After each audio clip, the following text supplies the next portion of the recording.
Bonjour, nouvelle vidéo pour la chaîne YouTube Peaky Blinders. Alors regardez, ça c'est les 100 secrets pour vivre 100 ans. Bon après je sais pas si je vais y arriver, hein.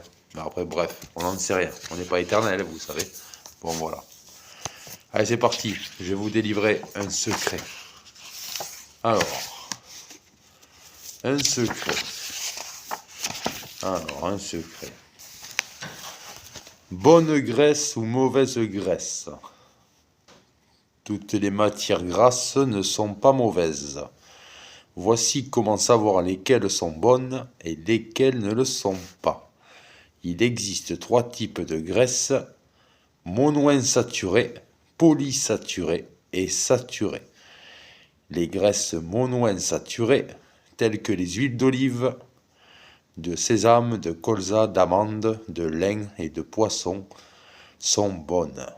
Elles contiennent des acides gras essentiels tels que l'oméga 3 et le gamma-linoléique, GLA, qui sont cruciaux pour le développement et le fonctionnement du cerveau, la santé des artères, le système immunitaire, la peau, la fertilité et l'organisme en général.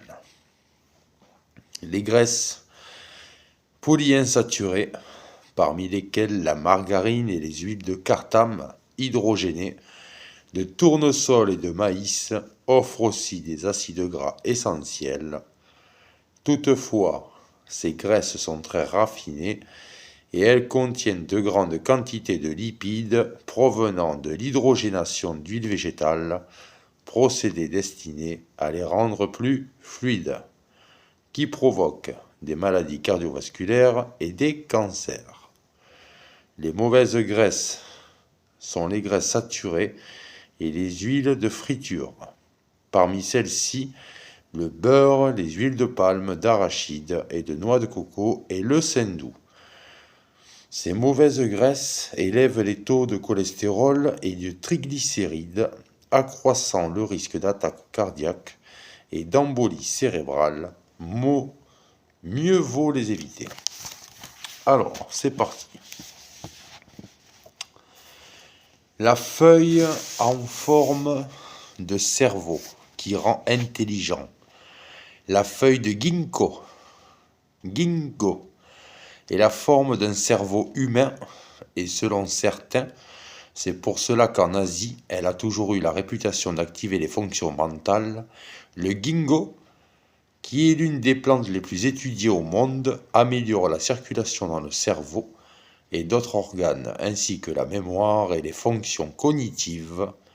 En outre, depuis longtemps, il est couramment utilisé en Asie et en Europe pour accroître la longévité.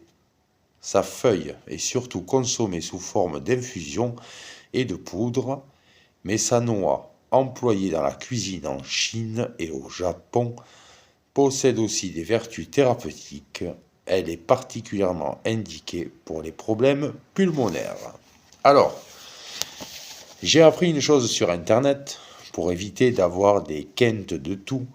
On mélange des feuilles de laurier avec du citron, donc on met de l'eau. On fait bouillir des feuilles de laurier avec du citron et ça évite qu'on tousse. Donc voilà. L'aubépine pour le cœur, très prisée depuis on ne sait pas quel siècle, bref, par les herboristes européens.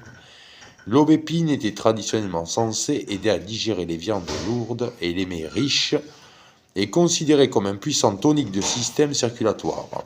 En Europe, de récentes recherches effectuées sur cette plante bourrée de bioflavonoïdes et confirmé son utilité pour le cœur.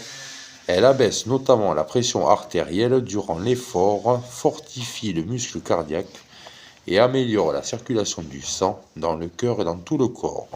De plus, on a découvert qu'elle diminue le taux de cholestérol et équilibre la glycémie. Comme boisson ou comme complément alimentaire, c'est un adjuvant indispensable contre le vieillissement.